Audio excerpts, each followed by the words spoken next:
नियाली रे हर घर त्रिरंगा यात्रा प्रधानमंत्री नरेंद्र मोदी आह्वान रे मुख्यमंत्री मोहन माझी मार्गदर्शन में और नियाली विधायक छवि मल्लिक नेतृत्व में एक हर घर त्रिरंगा यात्रा अनुष्ठित होईछि। कंठापड़ा ब्लॉक ठारू यह यात्रा आरंभ हो दीर्घ 20 किलोमीटर अतिक्रम कर नियाली ब्लॉक रे शेष होईछि। विराट बाइक शोभायात्रा रे त्रिरंगा पताका धरी भारत मातार और महापुरुषों जयगान करी विभिन्न वर्गर लोक सामिल होते। स्वाधीनता और देशप्रेमी महापुरुषों को मन रखा उद्देश्य यात्रा आरंभ होईछि। आगामी वंशधर को यह संदेश देव स्वाधीनतार 100 वर्ष पालन उपलक्षे अमृत महोत्सव पालन पर प्रस्तुति 3 वर्ष धरी जारी रही नेतृमंडली कहते। ना आज आम नियाली निर्वाचन मंडली रे आम तिरंगा यात्रा आज कलु समस्ते आज उत्साह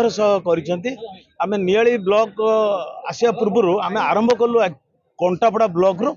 नियाली ब्लॉक रे समाप्त हला। आम गोटे बाइक शोभा यात्रा रे तिरंगा पताका धरी आम गोटे भारत मातार स्लोगान दे आम आज ये नियाली रे पहुँचलु। आपड़ देखुए समस्ते आज गोटे खुशीर माहौल। ये जो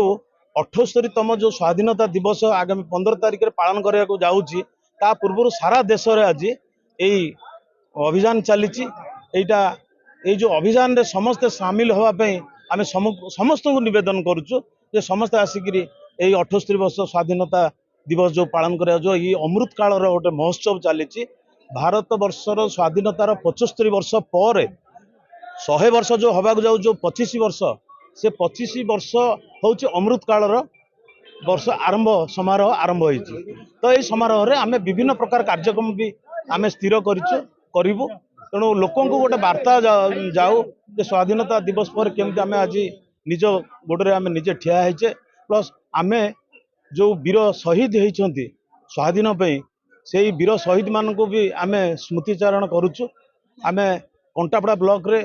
आमर जातिर पिता महात्मा गांधी को फूल माल दे अर्पण करी एठी आज नियाली ब्लॉक रे आम समाप्त कलु। प्राय आमर नियालीर समस्त पंचायत रु समस्त लोक नागरिक साधारण नागरिक आज एठी आसी जोग देइछन्ति सेति मो बहुत खुशी अछि। प्रिय प्रधानमंत्री नरेंद्र मोदी आह्वान क्रमे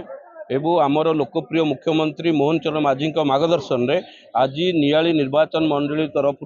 मान्यवर विधायक छवि मल्लिक नेतृत्व में आमर आज हर घर तिरंगा यात्रा आरंभ करा एवं ये यात्रा कंटापड़ा ब्लॉक रु सम्मुख आरंभ होईकि दीर्घ 20 किलोमीटर अतिक्रम करिकी नियाली ब्लॉक रे एटी परिसमाप्ति होईची एवं आमर महात्मा गांधी प्रतिमूर्ति माल्यार्पण करा जाईची। तेणु जो भली भाव में आमर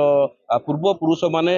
महात्मा गांधी टू आरंभ करिकी सुभाष बोस टू आरंभ करी जो पूर्वज माने जो महापुरुष माने देश को स्वाधीनता करथिले से स्वाधीनता रे तांकर जो अवदान थिला तांकु मध्य स्मरणीय करिया पई आज आम तिरंगा यात्रा करथिलु एवं किभली भाग में आगामी जो 2047 मसीह भारत वर्ष जो 100 वर्ष स्वाधीनता पालन करिवो से बेलू को किभली समग्र अंचल रे ए तिरंगा यात्रा को घरे घरे पहुंचाइबू एवं भारत वर्ष को विकसित करने मोदी जो चिंताधारा जो दूरदृष्टि ताकू लक्ष्य रखी ये तिरंगा यात्रा एक्चुअली आज आम आगामी युवपीढ़ी को आम ये तिरंगा यात्रा मन पकई चाहूँगी ये तिरंगार गोटे महत्व अच्छी जहाँ को भारत वर्ष को आम आम स्वाधीनता करें आम महात्मा गांधी आरोग्य वीर पुरुष मैंने तेणु आगामी पर पीढ़ी को ये तिरंगा यात्रार महत्व को बुझे रखापी मन रखापी आज आम तिरंगा यात्रा करूँ कंटापड़ा नियाली ब्लॉक।